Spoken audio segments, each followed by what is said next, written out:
They're smaller classrooms and it's a very tight-knit community. You get to know your classmates and your peers very quickly. We're very connected with each other in some way, and so online, whether you need to ask questions with one another, everyone's always willing to help you. All of the Griffith staff that teach you, they're experienced in their fields. They try to do the best for your future that they can. They're very good at what they do, so you're learning from the best.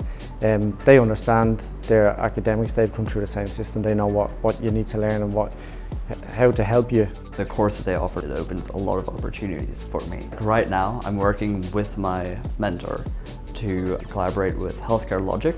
We're making a project for them to move into an internship. Our work integrated learning placement. I did a research project with the Institute for Glycomics here at Griffith, working in their facilities, which are quite state-of-the-art. I've had no skills before I started because I didn't do anything at school. I discovered programming when I was at uni. I just built upon that and found a real passion for it.